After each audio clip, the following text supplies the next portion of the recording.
Kenapa doa kita nggak naik-naik? Karena engkau tidak memintanya dengannya, tapi engkau meminta dengan egomu, kepentinganmu. Jadi sholawat, zikir, baca Quran, sedekah jika diniatkan untuk keberkahan duniawi, berarti kita minta dengan diri, ego itu nggak akan naik, dia cuma berkahnya sampai di dunia. Jadi siapapun yang suka berbagi, engkau duduk tenang berkhalwat, sebut namanya sampai engkau fana di dalam namanya, nanti yang punya nama akan datang mengenalkan dirinya. Dapat dunia itu hanya bisa ditolak dengan nama Khaliknya, penciptanya. Maka masukkan nama Allah di dalam qalbu ya, baca terus nama Allah, ya Allah. Jadi kalau ada majelis zikir, kita datang seperti kita mau dapat bantuan. Sahabat-sahabatku semua, saudara-saudaraku semua, doa-doa aja. Maka setiap hari tabung doa, jangan tabung kapan diijabah doa. Mau menjadikan doa sebagai wirid, maka Imam Abul Hasan Syazili, Imam Al-Haddad, Imam Al-Attas, Imam Syekh Abdul Qadir Jilani, semua, Bahauddin Naqsyabandi, Sidi Ahmad Tijani, Sidi Ahmad Idris Al-Idrisi, semua mengajarkan doa, bukan supaya kita dapat hasilnya di sini. Itu maksud mereka ngajar muridnya. Maka ada Hizib Bahar, Hizib Nasr, Hizib ini, Hizib itu. Yang paling suka saya itu Hizbul Bar namanya. Hizbul Bar itu adalah gambaran daripada makomat rohani Sidi Syekh Al-Imam Abul Hasan Syazili. Sayyidina Ali ketemu orang ini benci dunia, kata dia, ane benci dunia, ane talak dunia. Ketemu Sayyidina Ali ngomong dunia, dia benci. Kata Sayyidina Ali apa? Wahai sahabatku, man ahabba syai'an aktsara dzikrah. Siapa yang suka cinta sesuatu, dia sebut-sebut sering, banyak dia ulang-ulang. Sebenarnya di hatimu kamu cinta dunia, cuma mau melawan itu atau mau ngeles baru kelihatan bukan cinta dunia. Udah, Sayyidina Ali ajarin cara biar gak cinta dunia. Dunia itu hanya bisa ditolak dengan nama Khaliknya, penciptanya. Maka masukkan nama Allah di dalam qalbu. Baca terus nama Allah, ya Allah. Jadi kalau ada majelis zikir, kita datang seperti kita mau dapat bantuan. Jangan kemudian males. Siapapun yang mimpin zikir, kalau udah ada majelis zikir di mana saja hadiri, karena itu melatih dunia. Cuma masalahnya yang mimpin zikir ingat dunia gitu. Itu urusan dia Pak ya. Urusan dia itu. Kita jangan suuzon sama orang. Ini antum ciri-ciri antum suka duit. Ada ustadz ngajar, tulis komentar atau dalam hati buat komentar, paling juga karena honor. Berarti otak ente otak fulus, nilai orang pakai duit mulu. Mana ada orang begitu semua? Apalagi ngaji hikam begini, apalagi orang yang bawa nama Allah, mimpin zikir, ya mungkin dia butuh dunia atau dunia butuh dia. Yang mana yang benar, yang mana? Kayaknya dunia yang butuh dia ya. Dunia itu kalau nggak ada orang zikir hancur. Jadi dunia itu kenapa melayani orang-orang yang di kalbunya ada nama Allah? Karena si dunia mengatakan kami akan hancur jika engkau tidak ada. Dalilnya apa? La taqumus sa'ah hatta la yuqalu fil ardi Allah. Hadis Imam Muslim, hadis sahih. Tidak terjadi kerusakan besar di muka bumi bernama kiamat sampai tidak ada lagi yang mengatakan atau dikatakan disebut-sebut namanya Allah. Jadi selama masih ada yang baca nama itu, antum aman. Jadi baik-baik ahli zikir ya. Walaupun kita kurang zikir nggak apa-apa, antum baik-baik sama dia. Kata Imam Abdul Qasim Junaid Al-Baghdadi, tasdiq ulumina wilayatun sughra. Mau jadi wali kan? Nggak ribet, gampang. Mau jadi wali Allah kan? Ini ngomong bukan saya nih, Imam Junaid Imam Junaid ini imam salafus soleh, wali kutub, wali ghaus di zamannya, pewaris mutlak Rasulullah di zamannya. Imam Junaid, apa kata beliau? Kamu mau jadi wali? Gampang. Tasdiq ulumina, percaya, terima ilmu kami. Bukan hanya zikirnya, ilmunya, ilmu ma'rifat terima, jangan tolak, jangan kemudian halu nih gitu. Kan gitu, nggak nyampe, cukup katakan mungkin dia sudah sampai, saya belum. Orang yang sampai makomnya kepada Allah bergantung umur nggak? Coba ada nggak antum yang sudah sampai ke makom? Sayyidina Ali mengatakan, araftu rabbi bi rabbi, aku kenal Allah, Allah lah yang mengenalkan dirinya kepadaku. Ada yang sampai situ nggak? Itu bukan hal hakiki. Yang ngomong begitu Sidi Syekh Abdul Qadir Jilani dalam kitab Al-Fathur Rabbani. Kata beliau, jika engkau duduk tenang berkhalwat, sebut namanya sampai engkau fana di dalam namanya, nanti yang punya nama akan datang mengenalkan dirinya. Udah pernah duduk begitu belum? Ya ngomentarin orang mulu, katanya mursyid, ya, katanya bersanad, katanya berijazah.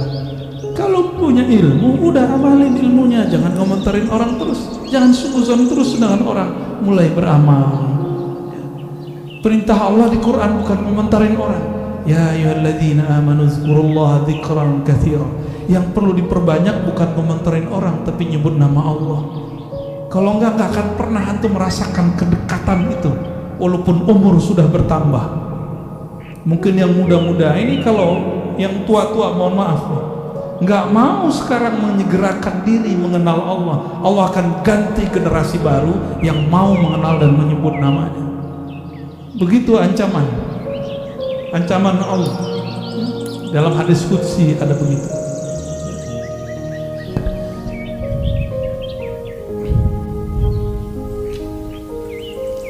Ma tawaqqafa matlabun anta talibuhu bi rabbik wa la tayassara matlabun anta talibuhu bi nafsik. Kenapa doa kita nggak naik-naik? Karena engkau tidak memintanya dengannya, tapi engkau meminta dengan egomu, kepentinganmu. Jadi sholawat, zikir, baca Quran, sedekah jika diniatkan untuk keberkahan duniawi, berarti kita minta dengan diri. Ego itu nggak akan naik, dia cuma berkahnya sampai di dunia. Jadi siapapun yang suka berbagi, dia dapat berkah. Muslim non muslim dapat berkah 10 di dunia. Itu sudah hukum wajib, udah plus dari Allah. Mau dia mukmin nggak mukmin, dia suka berbagi, charitas. Non muslim suka berbagi, diberkahi pak hidup dunianya. Coba lihat startup yang suka bakar duit, itu mereka bertahan sampai hari ini, benar nggak? Ya kan?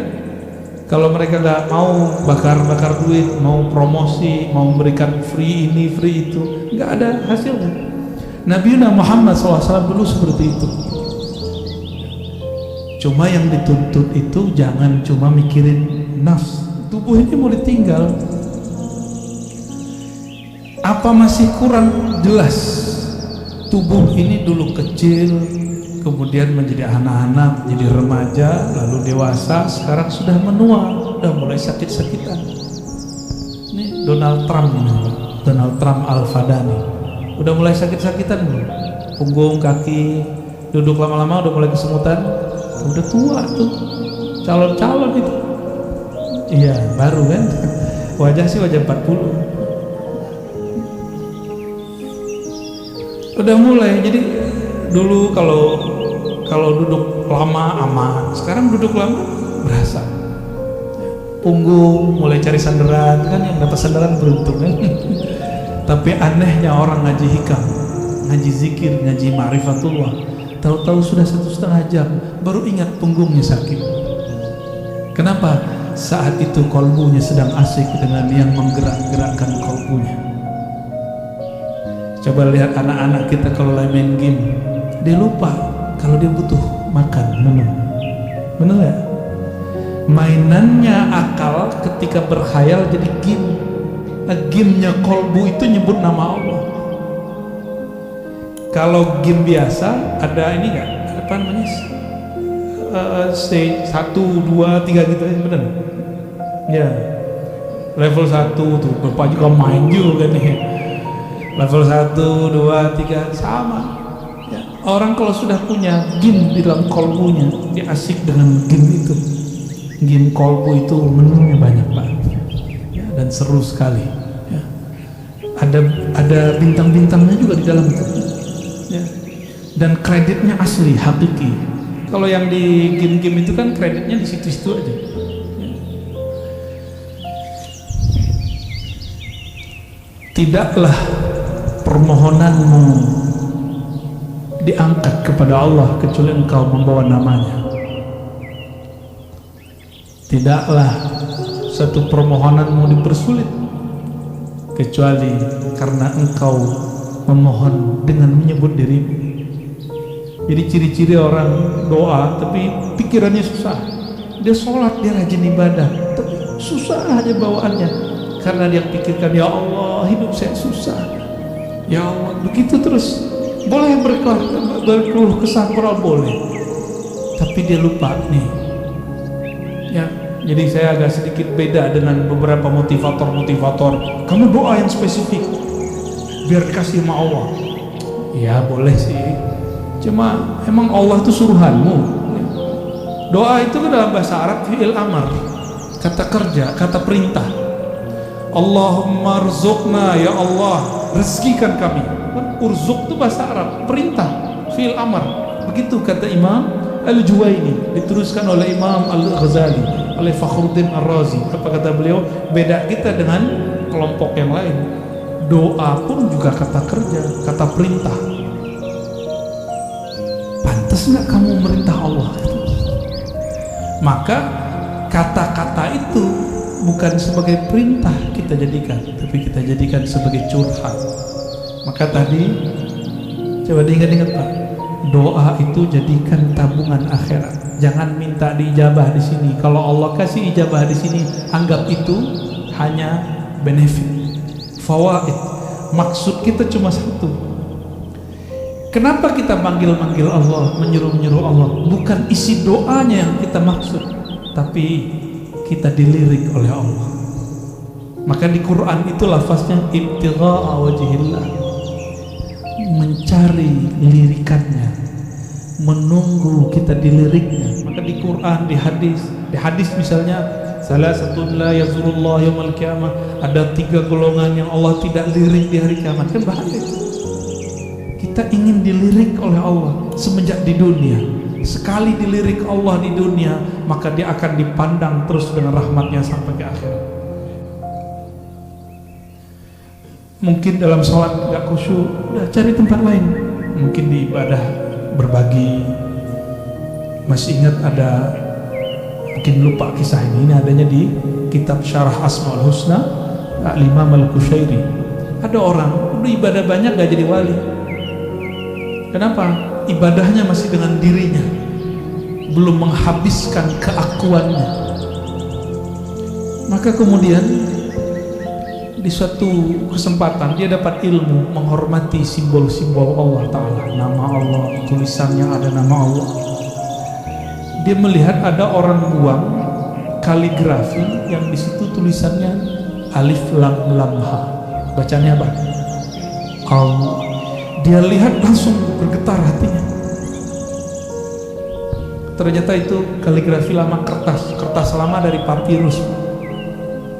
Dia ambil, dia bersih, kira-kira joroknya udah hilang. Kemudian dia ambil atau dia makan. Dia nggak mau lagi ini kaligrafi, nanti dibuang. Biarlah dimasukkan ke dalam tubuh, hancur dalam badan, daripada hancur di tempat yang jorok. Ya. Jadi kalau dia potong-potong satu-satu sehingga tidak menjadi lagi satu lafaz Allah. Malamnya dia tertidur dan dia bermimpi bertemu yang punya nama. Yang punya nama siapa? Allah. Apa kata yang punya nama? Wahai hambaku, karena engkau menghormati namaku, aku jadikan engkau kekasihku. Sholatnya belum tentu diterima karena dalam sholat masih ingat selain Allah. Sholawatnya pun belum tulus. Ternyata ketulusannya ada saat dia menghormati satu nama, ya. Jadi kalau Quran jangan taruh di lantai, ya. Kecuali nggak ada tempat berdiriin Qurannya. Oh, itu bukan Quran hakiki, iya, tapi kan ada nama Allah, ada nama Rasulullah, para nabi di situ. Ya. Dulu ada satu dosen, nggak tahu di Jawa Tengah atau di Jogja, itu nginjek-nginjek Quran. Kata dia, ini apa? Ini bukan Quran, ini kertas, diinjek-injek. Itu bahlulnya dia. Coba dia kalau berpikir, foto dia, nama dia dirobek orang. Masih ingat dulu Ahok dulu di demo orang, terus ada foto dia dibuat X. Nangis dia, sedih dia. Udah pernah gitu belum? Oh, kalau saya udah sering, antum lihat aja tuh di sosial media wajah kita tuh si X semua orang. Tapi saya nggak sedih, biasa. Emang saya pantas digituin. Saya bukan orang suci, bukan orang yang mulia, pantas dihina. Kalau ada orang hina kita nggak apa-apa. Antum mau hina aneh hari ini juga boleh. Hari ini jadi murid, besok jadi musuh, nggak ada masalah. Yang penting Allah meridhoi kita, itu aja. Kita nggak ada masalah. Mau dicoret 1000 kali juga nggak apa-apa. Yang penting Allah yang menciptakan saya nggak coret saya. Antum aja yang coret nggak apa-apa. Ya. Kalau Allah nggak coret, yang dicoret ntar siapa? Sedih. Ya. Jangan gitu kan begitu. Yang masih punya Facebook nih, saya udah nggak punya Facebook. Di unlike sama orang aja, jantungnya langsung. Ya kan? Nggak siap dibenci orang, maunya disenangi orang terus. Mau berjuang, mau jadi dai, mau jadi guru, mau jadi mujahid, nggak siap dibenci. Berhenti ente jadi mujahid, ya nanti jadi jahat. Kenapa? Salah satu perjuangan itu pasti dibenci orang. Salah satu perjuangan dakwah dibenci orang karena kebenaran yang kita yakini pasti, dan itu sudah sunnatullah. Yang paling banyak dibenci siapa? Baginda Nabi Muhammad SAW. Sampai diusir. Kita beruntung dakwah kita masih dimudahkan oleh Allah di akhir zaman. Masih dimudahkan, nggak ada masalah kalau ada orang kemudian berusaha lagi Pak pengurusnya, jangan patah arang, jangan kalau kemudian mundur jika ada masalah. Biasa-biasa aja. Orang akan tambah dewasa jiwanya, akan terlatih kolbunya, akan murni kolbunya jika ketemu masalah.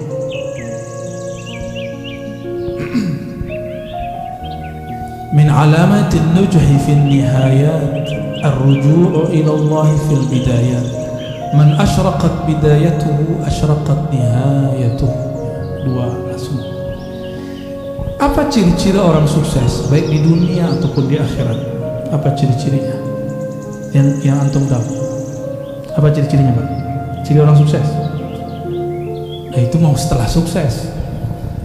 Waktu awal dia berjuang, awal dia sekolah, awal dia berdagang, berbisnis, kerja, ini bakal sukses nih. Ciri-cirinya apa?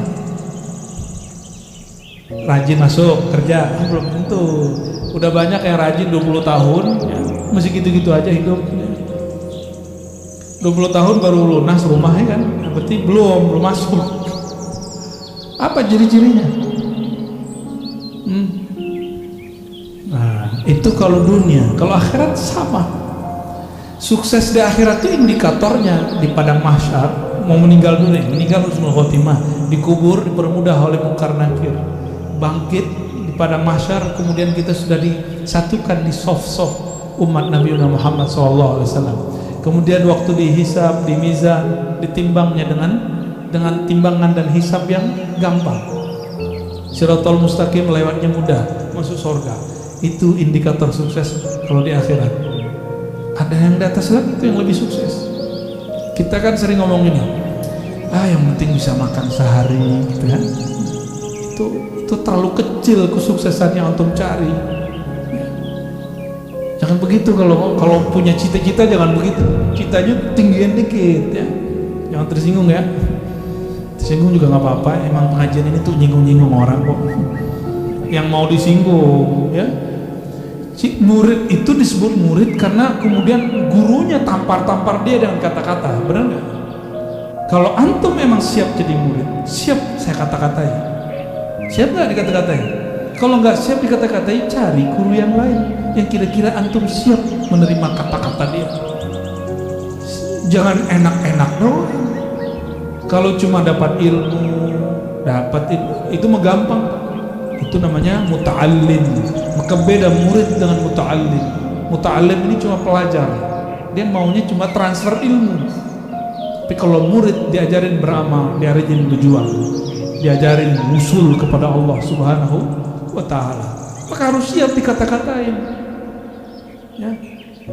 Kalau antum nih punya guru, kita tersinggung mulu kalau dia ngomong, udah istikharah cari guru yang lain, gak ada apa-apa, gak ada masalah ya. Gimana?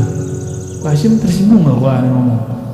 Kan udah senior nih, itu masih junior, tapi malah jauh-jauh datang ya. Antum gimana Pak? Kan? Ya sama kan? Sama-sama udah putih kan? Kita ngomong begini dari tadi tersinggung gak? Atau menikmati?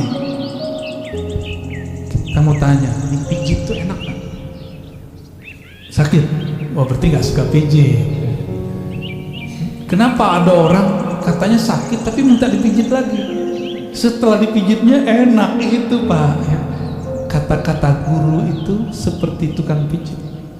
Ada urat gak benar dia tekan. Bukan berarti tukang pijitnya dia sehat, dia mungkin juga ada masalah di badannya. Nah itu cara mandang guru kira-kira begitu ya. Tapi jangan dianggap tukang pijit juga guru kita ya. Ini cuma analog aja Bapak Ibu ya. Jadi siap jadi murid, harus siap dikata-katai ya. Siap kemudian digembleng ya. Satu saat kalau ada masa kita iktikaf bersama, zikir ya, minimal kalau nggak sanggup 40 hari ya 7 hari 3 hari ya. Sekarang kayaknya suluknya harus gaya milenial. Orang-orang kalau zaman-zaman kita dulu, kalau saya kholwat Pak, nggak boleh bawa handphone, memang nggak ada handphonenya ya. Makan dikurangi, yang kira-kira membuat syahwat kita tinggi seperti daging dikurangi, yang syahwat makannya tinggi protes. Itu ajaran apa tuh ngelarang kita makan pakai daging ya. Kalau dokter sama food combining, pakar food combining ngomong, kamu jangan makan ini ya, nggak disebut aliran. Tapi kalau kita buat majelis, kita bilang ke murid, hari ini, 3 hari ini, 4 hari ini, 10 hari ini jangan makan daging. Banyak yang protes tuh, dianggap itu mengharamkan yang halal. Tapi kalau dokter yang ngomong, kenapa yang diterima? Sejak kapan guru lebih hina daripada dokter? Ya enggak sih, enggak begitu-gitu amat ya. Guru nggak boleh baper lah ya. Ciri-ciri orang yang sukses perjalanannya mendekatkan diri kepada Allah, apa ciri-cirinya? Ar-ruju' ilallah fil bidayat. Dari awal dia sudah bergantung kepada Allah.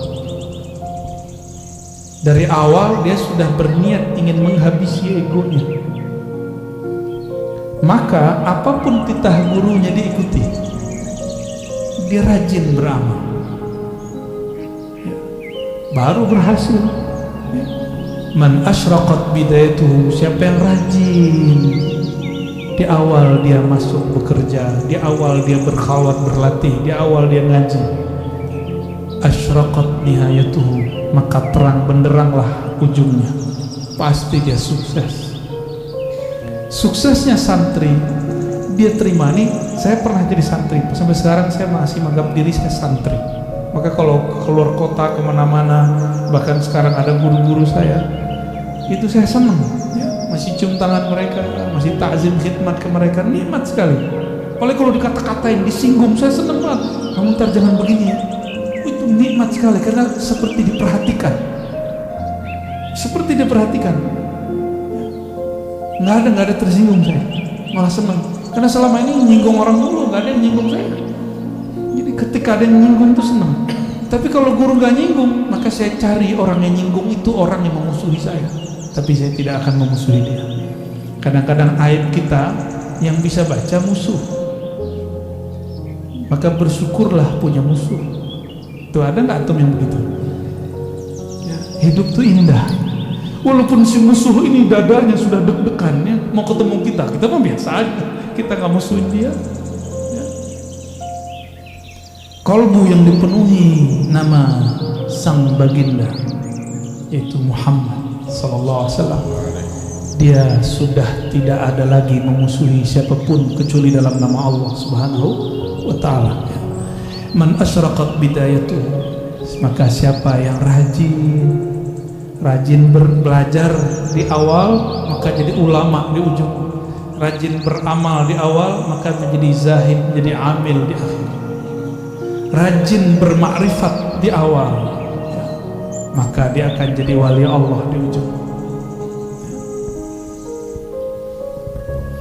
Mastudi'a fi ghaibis sarair zahara fi syahadatiz zawahir. Mau tahu isi hati orang, nggak perlu pakai merem-merem, nggak perlu pakai wirid 1000. Mau tahu?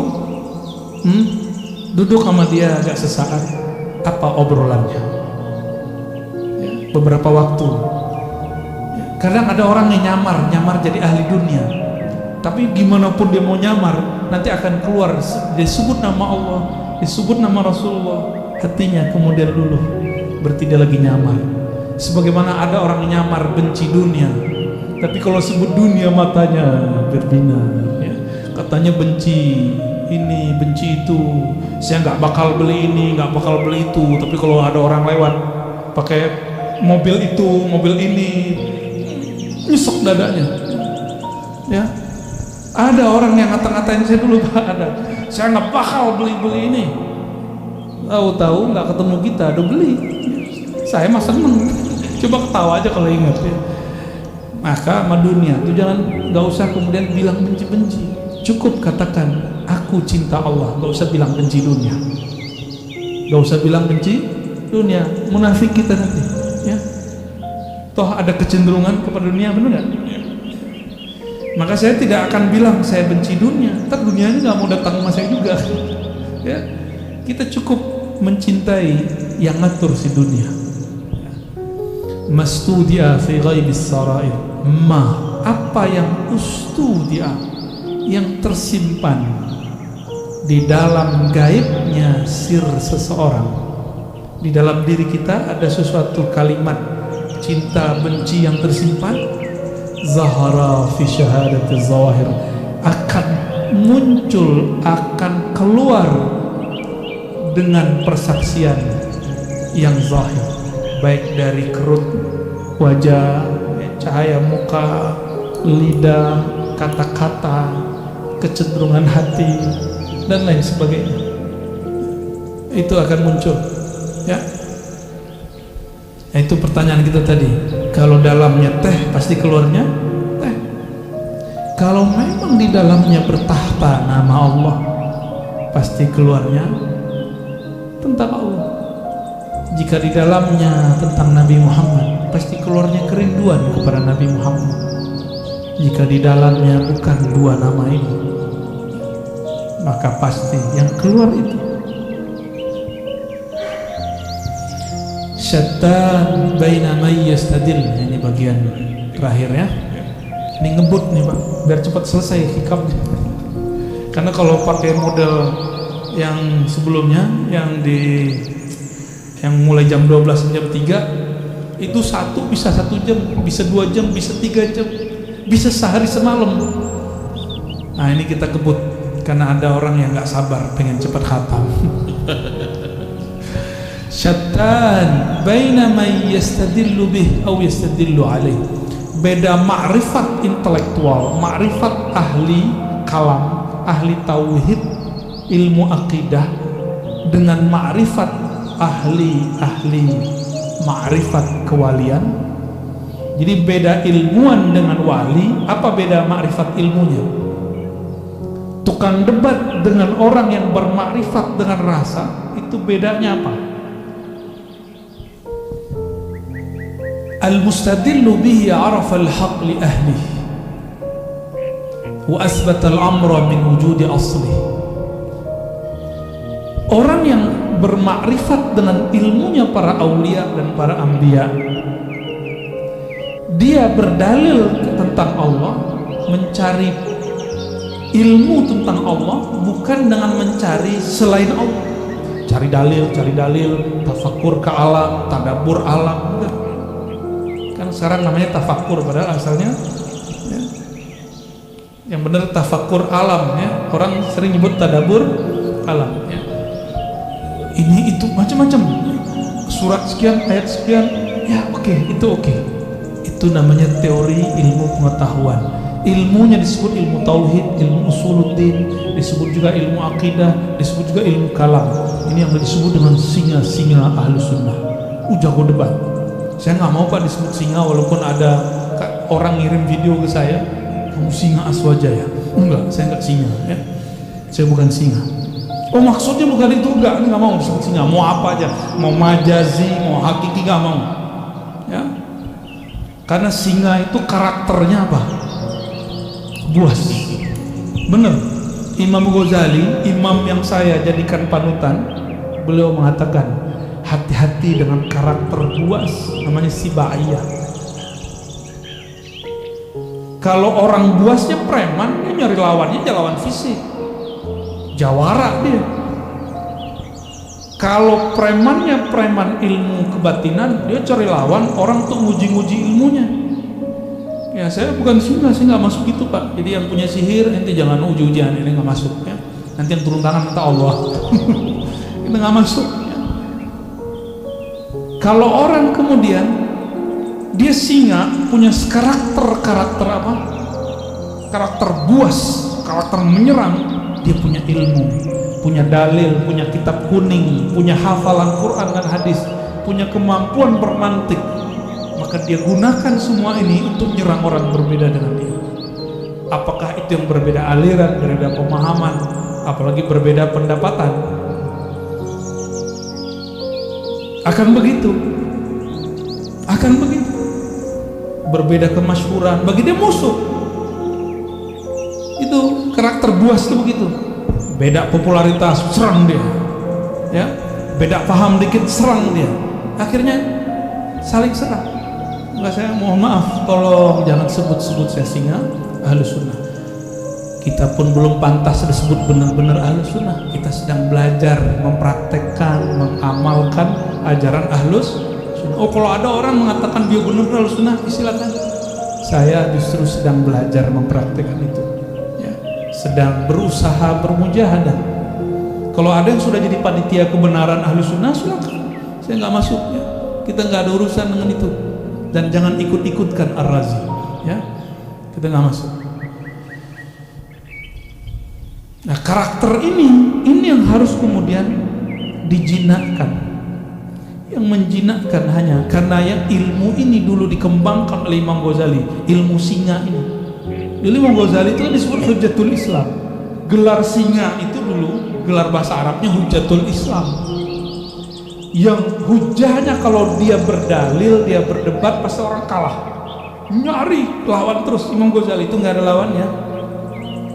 Tapi kemudian beliau bertemu gurunya Sidi Syekh Abu Ali Al-Farmadi, wali kutub di zamannya. Dididiklah Imam Ghazali sehingga singanya berubah menjadi jinak. Kalau bahasa kampung kami lebih gawat Pak ya. Kami itu dulu kalau khalwat 40 hari kata guru, itu yang masuk khalwat bukan orang ya, anjing liar gitu bahasanya. Kalau singa kan sulit bayanginnya, karena singa jarang muncul di kampung kan. Ya. Bener ya, tanya ke guru-guru saya ini berdua. Orang dulu kalau ikut mujahadah, zikir, itu gurunya ngomong apa? Itu yang masuk tuh anjing liar. Emang liar kok. Ciri-ciri anjing liar dia ajak ke kanan, dia ke kiri. Dan mohon maaf, mau anjing, mohon maaf nih, mau kucing, mau babi, mau ayam, mau apapun, itu tunduknya pakai apa? Makanan. Tunduknya pakai makanan. Nah, maka cara untuk melatih jiwa tadi, jiwa buas, jiwa tamak, maka puasakan diri. Puasanya orang debat, jangan debat. Puasanya orang banyak ngomong, kurangi ngomongnya. Kalau sekarang saya kan nggak boleh puasa Pak, emang diminta ngomong tuh. Orang bijak itu bukan di saat disuruh ngomong terus dia nggak ngomong, bukan begitu. Di saat dia harus diam, dia diam. Di saat harus bicara, dia bicara. Itu bijak, insya Allah ya. Nah ini bedanya. Orang yang arif billah, kenal Allah dengan hakikatnya, Allah lah yang mengenalkan diri kepadanya. Maka dia nggak perlu dalil, nggak perlu bukti. Buktinya Allah itu ada nih, dalilnya. Nih adanya alam, buktinya ada Allah. Itu versi ilmu akidah. Benar secara ilmu akidah. Tapi dalam ilmu ma'rifatullah ahli dzauq, bukan dari makhluk untuk mengenal Khalik, tapi dari Khalik lah engkau mengenal. Dibalik ya, pilih mana Pak? Pengen yang cara debat-debat, ngitungin dalil, ngapalin nomor, atau langsung rasain? Langsung rasain aja. Nah itu namanya talqin zikir, belajar ilmu tentang yang punya nama ma'rifatullah. Lebih enak, lebih gampang, lebih ringkas. Maka Bapak Ibu saudara-saudariku yang dimuliakan Allah, jika memang sudah ada dua jalan ya, jalannya Nabi Muhammad sebenarnya gabungan dua jalan ini, maka saya juga menggabungkan dua ini. Dulu jalan kita cari dalil dulu, membuktikan Allah ada. Allah butuhkah pembuktian? Yang perlu dibuktikan, buktikan dirimu hamba, buktikan dirimu cinta Allah, buktikan dirimu betul-betul patuh kepada Allah. Itu yang perlu dibuktikan. Mana dalilnya kamu betul-betul jadi hamba Allah? Maka bacaan kaligrafi di situ tuh perlu jadi tagline hidup. Wa'bud rabbaka. Bisa baca nggak tuh? Nggak bisa ya, keuler ya. Bagus sekali itu ya. Mau sholat saya baca itu terakhir kita langsung. Wa'bud rabbaka hatta ya'tiyakal yakin. Sembahlah Allah, kenalilah Allah sampai datang al-yakin. Al-yakin ini bisa berarti kematian. Apa nunggu mati dulu? Bukan. Mutu qabla an tamutu. Matikan dirimu sebelum sang mati itu betul-betul datang. Itu baru disebut menyembah Allah Subhanahu wa ta'ala. Orang kalau mati nanti dia bilang, ya Allah sebentar aja dihidupkan, nanti saya jadi soleh. Kan begitu semuanya. Kayak kita lagi ujian, terus pas ngelihat ada 10 soal esai, mau bilang ke pengawas, Pak, Ibu pengawas, sebentar aja saya mau lihat buku. Diizinin enggak? Di dunia aja begitu disiplinnya, masa di akhirat enggak? Mumpung ujiannya belum ada, ujiannya nanti cuma 2 pertanyaan dari malaikat mungkar nakir. Itu pengawas ujian di alam barzakh. Pertanyaan kedua, man rabbuk, siapa yang engkau jadikan Tuhan? Siapa Tuhan? Yang kedua, ditunjukkan satu wajah. Ini siapa? Tuh, kita belum pernah ketemu yang kedua itu. Pernah ketemu, antum aja ngelupa. Maka cari, inget dia sekarang. Caranya hidupkan majelis maulid, sebut-sebut namanya. Jangan hanya bernyanyi, melakukan, tapi kita undang juga. Kan ada yang bersolawat, ada ustadz yang menceritakan isi solawat itu, apa yang dibaca, sehingga nama-nama yang disebut di situ masuk ke dalam hati. Itu anjuran. Jadi idealnya majelis solawat begitu. Kalau mengundang orang, request menceritakan apa yang ada di kitab Barzanji, di Bai, itu yang kita minta ya. Jadi membaca, dengerin di Bai itu betul-betul berasa di kolom-kolom. Bapak Ibu saudara-saudari dikasihi Allah, semoga ma'rifat kita sudah naik kelas. Bagus dalil A, B, C, D, tapi semoga nanti dalilnya adalah Allah itu sendiri. Apakah namanya, apakah perbuatannya, apakah sifatnya, apalagi zatnya yang datang mengenalkan diri ya. Semoga Allah menjadikan kita bagian dari mereka, amin ya rabbal alamin. Wassallallahu ala Muhammad. Makasih Bu ya, malam ini kita sudah mendapatkan ilmu 7 bab dibahas pada kesempatan malam ini. namun ada beberapa yang mau ditanyakan. Bagi para jamaah bisa nunjuk tangan, kita ya silakan. Ya, makasih. Assalamualaikum warahmatullahi wabarakatuh. Yang kami hormati guru kami Buya Ar-Raji Hasim, dan beliau kita doakan selalu sehat, panjang umur, ilmunya manfaat buat kita sekalian. Saya sering mengikuti Buya yaitu lewat YouTube, jadi mudah-mudahan Buya ikhlas dan juga ridho kami mendapatkan ilmu lewat YouTube tersebut. Di situ juga ada Buya memberikan ijazah-ijazah, kemudian kami pun sedikit untuk mengamalkannya, sehingga Buya juga mudah-mudahan mengijazahkan itu terhadap kami yang belajar di YouTube. Selanjutnya Buya, kita juga tahu adanya kodo dan kodar. Kodo dan kodarnya Allah, kemudian kodo itu ketetapan Allah sejak zaman ajali, kodar setelah zaman ajali. Lantas ada di antaranya tentang ajal, kemudian rizki, termasuk di dalamnya jodoh dan juga nasib. Lalu di situ juga ada qadar, ada yang mu'allaq dan juga ada yang mubrom. Kalau yang mu'allaq barangkali sudah tidak bisa diusahakan lagi. Oh, yang mubrom ya. Kalau yang mu'allaq itu masih bisa diusahakan. Kira-kira untuk rizki ini termasuk yang mu'allaq ataukah yang mubrom itu rizki? Karena dan juga termasuk di sana nasib. Baik. Gitu. Berikutnya pertanyaan saya sebenarnya cuma satu, paling A, B, C itu cukup dulu. Oh gitu. Takut nggak bisa jawab semua. Oh, iya. Ini dulu boleh. Ijazah-ijazah yang kita sampaikan dalam kajian-kajian itu silakan diamalkan, kecuali talqin. Talqin harus ke ahlinya. Ya, kalau ada mursyid di kampung kita ambilkan ilmunya ke mereka, ya. Mengenai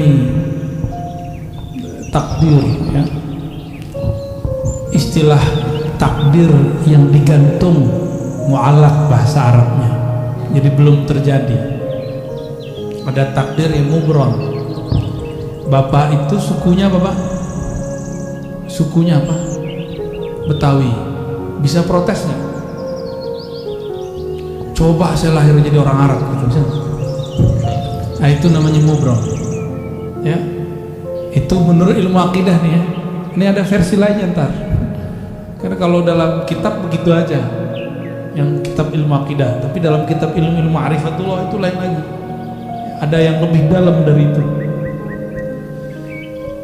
Kita ini ditakdirkan hidup di akhir zaman. Bisa nolak nggak? Bisa nolak? Udah terima aja, itu namanya takdir mubrom.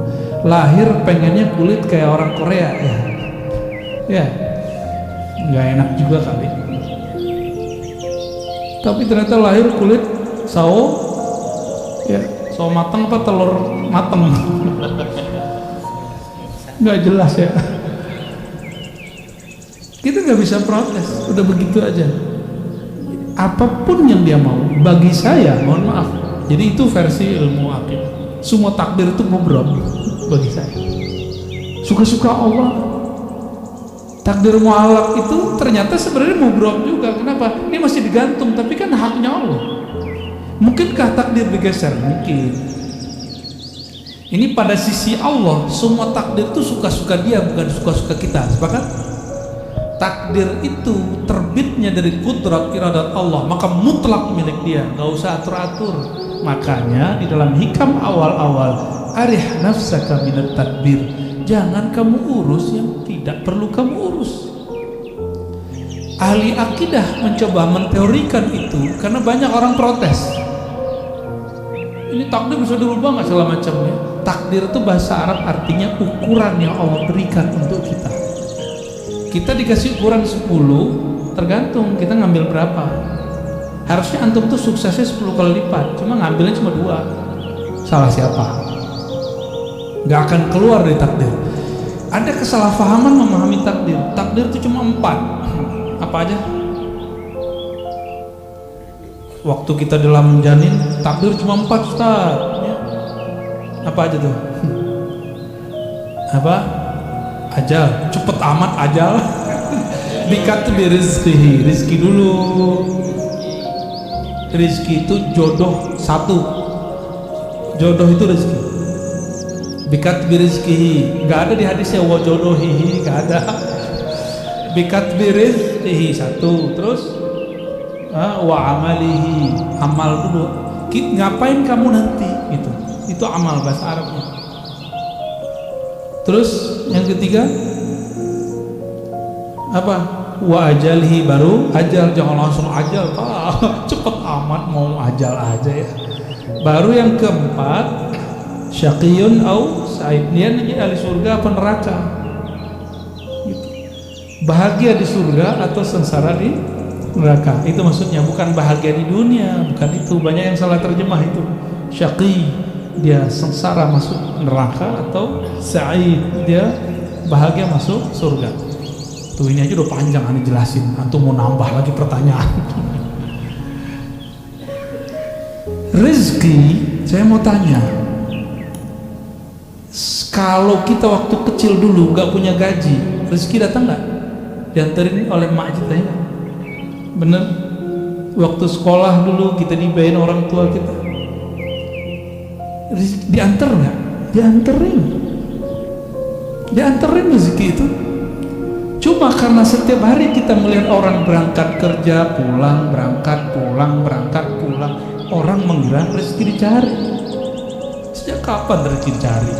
Allah tuh bagi-bagi doang, Pak. Kita nggak pernah nyari rezeki. Kita cuma nunggu dan ngambil, nunggu ngambil.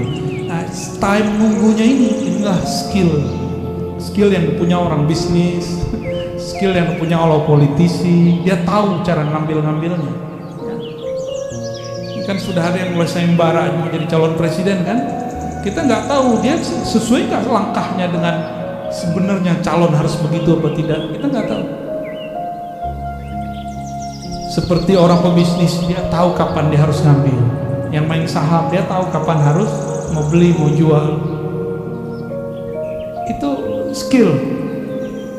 Nah, skill itu yang mahal, itu pemberian Allah dan dilatih. Kita rezeki Allah kan bagi-bagi. Maka kalimatnya, perintahnya bukan cari rezeki. Ibtaghi fima atakallah darul akhirah. Yang kamu carilah akhirat. Nggak ada suruhan cari dunia. Wala tansa nasibaka min dunya. Tapi jangan lupa duniamu. Cuma begitu. Kalau kita balik, dunia akhirat harus 50-50, bro. Ente ini udah gila belajar agama, tapi dari dulu sampai sekarang hidupnya begitu-gitu aja. Katanya adil. Nggak begitu cara memahami ayat-ayat Allah. Kita kerja, kalau ada akhirat di situ, mungkinkah orang-orang itu korupsi? Orang yang mengakhiratkan kerjanya, dia jujur kerjanya. Tentu ibadah tuh.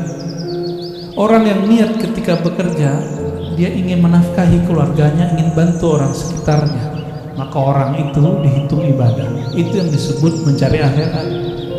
Tapi jangan lupa bagianmu di dunia. Jadi kita juga harus saving untuk diri sendiri dan keluarga. Itu maksudnya.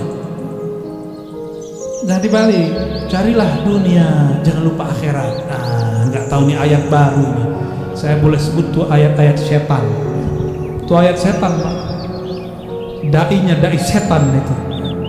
Nauzubillah min dzalik. Allah bilang cari akhirat, dia bilang cari dunia. Setan gak tuh? Mohon maaf nih. Kan dai itu dua aja, dai ila Allah sama dai ila ghairillah. Dai kepada Allah atau dai kepada selain Allah. Dua aja dai. Dai artinya orang yang mengajak. Orang yang mengajak pulang kepada Allah, mengenal Allah, atau orang yang mengajak kejar selain Allah. Dua aja. Jauh-jauh ke Ka'bah minta fulus. Aduh ya Rabb. Jauh-jauh ke Ka'bah minta rezeki, minta jodoh. Boleh sih, nggak apa-apa. Cuma kayaknya buang-buang duit. kalau minta jodoh ke sana, penting lamar orang langsung, enggak? Langsung beres tuh, mau pesta-pestanya lumayan tuh ya, sekampung nggak habis tuh. Kecuali antum di gedong ya dan cerita. Jadi takdir itu ukuran yang Allah berikan kepada kita. Lalu Allah titipkan di dalam diri ukuran lain yang disebut kasab. Laha ma kasabat wa 'alaiha maktasabat. Laha positif, dia akan memperoleh prestasi yang dia usahakan. Wa 'alaiha maktasabat, dia akan kena hukuman terhadap apa yang dia kerjakan. Kasab. Maka dalam akidah Imam Asy'ari Ahlus Sunnah wal Jamaah, Imam Asy'ari ini murid Imam Junaid juga. Apa kata beliau? Allah kasih satu sir di dalam dirimu bernama kasab. Kasab itu sebenarnya adalah tajalli, pancaran kudrat ilahi Allah yang Allah pinjamkan ke dalam diri manusia. Maka di saat dia faham kasabnya dia kemudian mengatakan, aku bisa begini pun karena Allah juga yang memberi. La haula wala quwwata illa billah. Maka ketika dia mendapatkan sesuatu, dia girang untuk berbagi kepada hamba-hamba Allah ya. Nah itu takdir. Jadi takdir itu Bapak Ibu, ada takdir Lauh Mahfuz. Itu jadi bukan qada azali, qadar hadis, enggak. Yang tepat ya, yang tepat secara ilmu ma'rifatullah. Qadar sama. Qadar ini saya mau ngambilnya yang pakai sinonim. Itu tertulis di Lauh Mahfuz. Lauh Mahfuz itu, lauh bahasa Arabnya papan tulis. Cuma kan yang di langit itu bukan papan, Pak. Ya, makhluk yang tercipta dari nur, tapi di situ tertulis. Ada lembaran-lembaran seperti dedaunan-dedaunan cahaya, di situ tertulis ini namanya Pak Fulan, Ibu Fulan, Puan Fulan, Tuan Fulan, tulis di situ. Namanya sudah ada. Oke, itu makhluk nggak? Lauh Mahfuz makhluk nggak? Maka takdir yang tertulis di Lauh Mahfuz semuanya makhluk. Cuma bedakan ilmu Allah makhluk nggak? Ilmu Allah bukan. Ilmu Allah azali. Jadi yang azali itu ilmu Allahnya, sedangkan suratan takdirnya bukan azali. Azali itu tidak berawal, tidak dicipta, itu azali. Semoga pusingnya. Tuh, salah siapa nanya bab begituan? Ya. Namun apa kata Allah? Kataba ala nafsihi rahmah. Di Lauh Mahfuz tertulis hukum takdir. Orang yang baik dapat balasan kebaikan, orang begini ya begitu. Itu hukum takdir. Sebab akibat itu Lauh Mahfuz. Hukum sebab akibat. Jadi adakah hukum sebab akibat di dalam Islam? Ada. Allah akui, disebut kita hari ini sunnatullah atau disebut hukum alam. Allah akui. Tapi kataba ala nafsihi rahmah. Allah tetapkan pada dirinya, pada zatnya rahmah, kasih sayang, mengalahkan semuanya. Mengalahkan semuanya. Allah. Maka Allah mengatakan Ar-Rahman ala arsy istawa. Dia yang maha pengasih, penyayang itu bersemayam, meratakan, memenuhi semua aras. Dan aras itu meliputi alam semesta. Tubuh ini diliputi oleh aras Allah. Tubuh antum semua diliputi oleh aras Allah. Aras itu diliputi Ar-Rahman. Berarti diri kita ini di sisi arasnya Allah itu liputan rahmat. Jadi jangan bawa hukum takdir ke Allah, namanya keadilan. Jangan cari keadilan kepada Allah, jangan cari hukum sebab akibat kepada Allah. Kalah kita. Sama sholat yang tabiji kita nggak diterima. Maka Imam Asy'ari bilang, jangan pernah cari keadilan Tuhan, minta rahmat Allah. Itulah Nabi ngomong, kamu masuk surga bukan dengan amalmu. Karena kalau amal keadilan, hukum keadilan, jangan pernah minta keadilan Allah. Masuk surga itu karena rahmat. dapat hidayah, jadi wali Allah, jadi kekasih Allah, dapat ilmu itu karena rahmat.